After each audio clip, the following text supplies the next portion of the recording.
Guys, Twitter के founder और CEO Jack Dorsey Twitter का पहला ट्वीट बिडिंग के लिए लिस्ट कर चुके हैं वैल्यूएबल बाय सेंट नाम की वेबसाइट पे, जो कि ट्वीट्स सेल करती है। ये ट्वीट 22 मार्च 2006 को किया गया था, जिसमें लिखा गया था just setting up my Twitter. तो इसी ट्वीट को जैक डॉर्सी NFT के फॉर्म में बेचने वाले हैं। अब ये NFT क्या होता है? तो दोस्तों, NFT का फॉर्म होता है नॉन फंजिबल टोकन, यानी कि ऐसे टोकन्स जिसको रिप्लेस नहीं किया जा सकता, जिसको डुप्लीकेट नहीं किया जा सकता, या फिर कोई भी ऐसी चीज नहीं बना सकती जिसकी वैल्यू उसी के जैसी हो, सेम टू सेम हर चीज हो।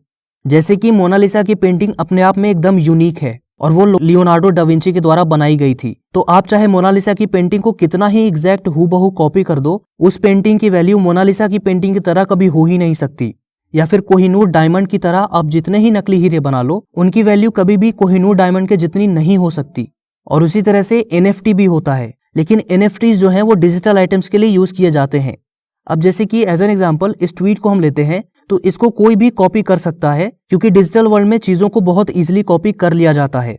तो इस ट्वीट की आप चाहो तो बिलियंस ऑफ कॉपीज बना सकते हो, और कोई भी ये नहीं बता सकता कि इस ट्वीट की वैल्यू ज्यादा है या इस ट्वीट की वैल्यू कम है, या ये ट्वीट ओरिजिनल है और ये ट्वीट डुप्लीकेट है। तो इसीलिए इसमें NFTs का यूज किया जाता है, जिसमें कि ये इंश्योर्ड होता है कि ये जो चीज है, ये जो डिजिटल आइटम है, चाहे वो कोई वीडियो हो, चाहे कोई एनिमेटेड GIF हो, या फिर कोई ड्राइंग हो, NFT से ये इंश्योर हो जाता है कि ये जो ड्राइंग है ये इस ओनर को बिलोंग करती है।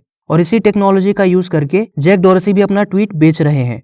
अब हम जानते हैं कि ट्विटर को खरीदना कैसा होता है, मतलब आप किसी ट्वीट को खरीद कैसे सकते हो। इसको अगर हम सिंपल भाषा में समझें तो जैसे कि आप फिजिकल वर्ल्ड में किसी का ऑटोग्राफ खरीदते हो, जैसे किसी टी-शर्ट पे आपके किसी फेवरेट क्रिकेटर का ऑटोग्राफ है तो आप उसको खरीद लेते हो, उसी तरह से डिजिटल वर्ल्ड में आपको डिजिटल सर्टिफिकेट्स प्रोवाइड कराए जाते हैं किसी भी डिजिटल आइटम के। जैसे कि ये ट्वीट है, तो जो भी इसको ओन करेगा, जो भी इसकी सबसे ज्यादा बिडिंग करेगा, उसको एक डिजिटल सर्टिफिकेट दिया जाएगा, जो कि साइंड और वेरीफाइड होगा उसके क्रिएटर के द्वारा, यानी जैक डॉर्सी के द्वारा।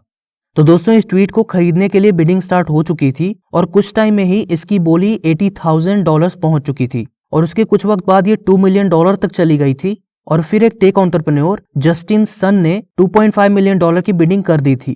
तो इसकी बिडिंग अभी और भी ज्यादा बढ़ते जा रही है, और फाइनली ये ट्वीट कितने में बिकेगी इसका भी इन्फॉर्मेशन मैं आपको इस चैनल पे दे दूंगा। तो अगर आप अगले अपडेट को जानने में इंटरेस्टेड हैं और इसी तरह के टेक्नोलॉजी अपडेट्स आपको देखना पसंद है, तो आप हमारे चैनल को सब्सक्राइब करके बेल नोटिफिकेशन ऑन कर सकते हैं।